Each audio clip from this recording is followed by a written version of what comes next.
Oi, gente, Roberto Rilubiscro aqui. Esse olho azul pálido do título do filme do Christian Bale, que tem o Edgar Allan Poe como um dos detetives, é uma referência a um conto de horror muito famoso do Edgar Allan Poe, Telltale Heart, que é a história de um cara que premedita um crime simplesmente porque os olhos de um velho, são descritos lá como pálidos, né, e azuis, irritam aquele cara. Aí esse cara mata o velho, desmembra-o e enterra no chão, sob o assoalho, na verdade. Só que daí ele começa a ouvir um barulho, como se fosse o coração do velho, que na verdade é a consciência de culpa, simbolicamente, tá? Não é à toa que nesse filme aí você tem um bandido, um assassino que retira o coração, né? Tem alguns ovinhos de Páscoa no filme, por exemplo. Bom, a gente tem que saber o seguinte: além de ser super famoso e influente por causa das suas histórias de horror, o Edgar Allan Poe, né, o autor norte-americano, ele também é criador das histórias de detetive, como a gente as conhece hoje. Meio século antes do Conan Doyle criar o Sherlock Holmes, o Allan Poe ele praticamente inventou a história de detetive moderna com os assassinatos na Rua Morgue, que tem o detetive que depois apareceria em mais dois contos, né? O C, olha o nome dele, Auguste. No filme aí, um dos detetives chama-se Augustus. Na verdade, o sobrenome desse detetive, Landor, do filme, Augustus Landor. O Landor é o título do último conto do Poe, Landor's Cottage, tá? Então, umas referenciazinhas. Mas presta atenção, mais uma coisinha. Esse detetive, que é o primeiro criado, né, pelo Edgar Allan Poe, dessa linhagem de detetives que a gente conhece até hoje, chama-se C. Auguste Dupin. É francês o sobrenome dele. Dupin, Poirot, Blanc, lá do Knives Out, lá das facas, do James Bond, Daniel Craig, o sobrenome dele também não é francês. É toda uma teia de ligações que a gente faz, né? E nesse filme ainda tem mais uns ovinhos de Páscoa sobre o Edgar Allan Poe. Claro, tem uma hora que aparece um corvo, né? Óbvio, um dos poemas mais famosos dele. E o próprio interesse romântico que ele vai ter pela Lia, a mocinha que está ali, sempre se havendo, tendo que se haver com a morte, com ataques de seizures, né? Ataques de epilepsia. O nome dela no filme é muito próximo a Lenore, que também é um poema muito famoso, né? Do Edgar Allan Poe. Então, e assim, e para encerrar a parte de curiosidades, né?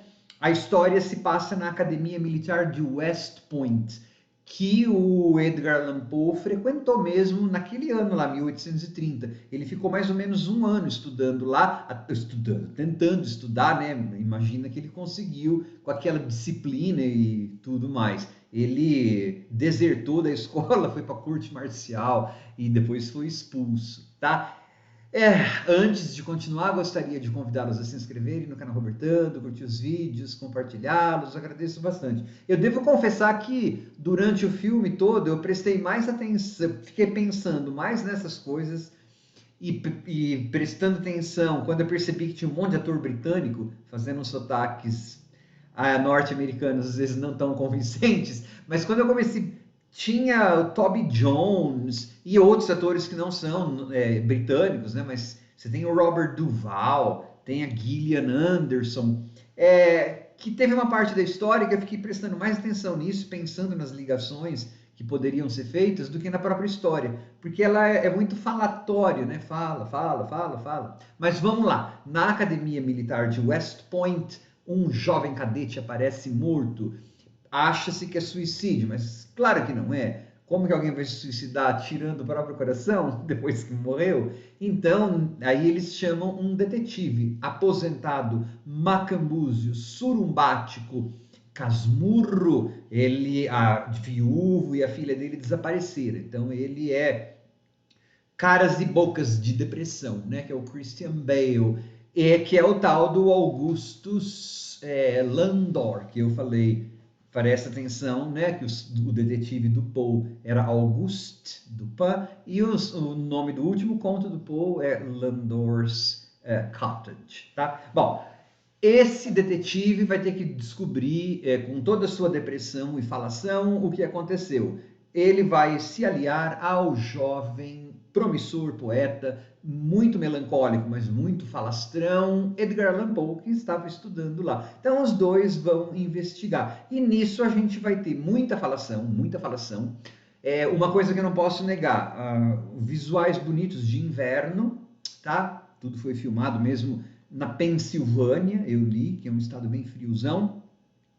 E aí vai ter aquela falação, poucos suspeitos, então. E aí a gente vai ficar assim: será que foi um plano diabólico? Porque a gente pode ser que seja um serial killer, mas também pode ser que tenha algum culto demoníaco ali, tá? Na verdade, eu queria que eles tivessem feito. Eles deviam fazer um filme da família do médico, lá do Toby Jones, que é a família Adams, perto daquela família. Parece uma família bem arranjada, né? Porque a mãe é que a Gillian Anderson quebra a louça, a moça tem aqueles ataques e eles pintam a cara com sangue. E falei, uau. Aí tem uma revelação, só que daí depois tem uma plot twist mirabolante. São 2 horas e pouco, gente. Então, assim, ele é um filme para 1h40, não é um filme para 2 horas e pouco. Esse povo parece que não tem muita noção, assim, do saco que o espectador tem que botar para assistir. Legal, o filme não é ruim, mas ele é muito longo, ele tem pouca coisa a oferecer para todo aquele tempo. As personagens secundárias, por exemplo, não são bem desenvolvidas. Ok, é uma história de detetive, elas existem geralmente para fazer diálogo expositivo ou fazer exposição. Eu sei, eu conheço as fórmulas de roteiro, de história de detetive e tal. Só que, meu, você tem atores bons ali. A Charlotte Gainsbourg, ela só serve para ir para a cama com o Christian Bale. E quase nada mais que isso. E, claro, fazer a função dela, que é dar diálogo, né? Exposição. Falar sobre passados de personagens, passados de coisas. Só que isso é muito pouco para 2 horas. Né? Quando chegou na hora da plot twist, eu tava, acho que vou ter que ver de novo, mas eu não vou ver de novo. Teria que ver de novo para ver se faz sentido, né? Mas para chegar nisso é tudo tão falatório e umas discussões sobre mortalidade e tal, que eu acho que podia ter feito uma história um pouquinho mais curta, ou mais profunda, ou mais dinâmica. Como eu falei, não é um filme ruim, mas ele é só mais um filme de detetive. Na minha época, né, com quase 56 anos, a gente tinha uma distinção entre filme para cinema e filme para televisão, né? Hoje em dia acho que já não existe muito mais isso. Para mim, me lembrou muito um filme feito bom para televisão, né? Com bons valores de produção para televisão, mas um filme para televisão, né? Onde tudo é meio mediano, assim, tudo. E dizem que o material, dizem que está fiel ao livro, isso foi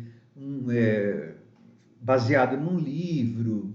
Mas aí também, né, é por isso que o Edgar Allan Poe, sei lá, 150, 170, quantos anos já faz que ele faleceu? Só que ele estava em West Point em 1830, já vai fazer 200 anos daqui a alguns anos, né?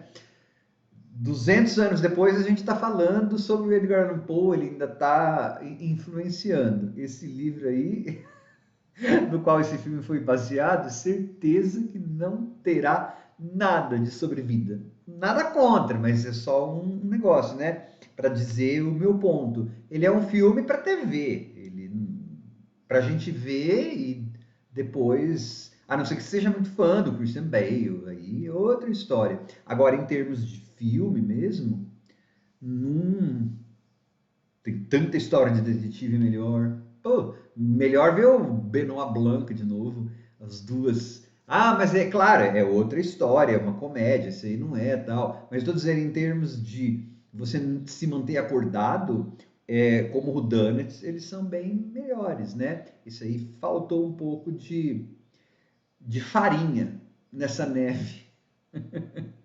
Tchau.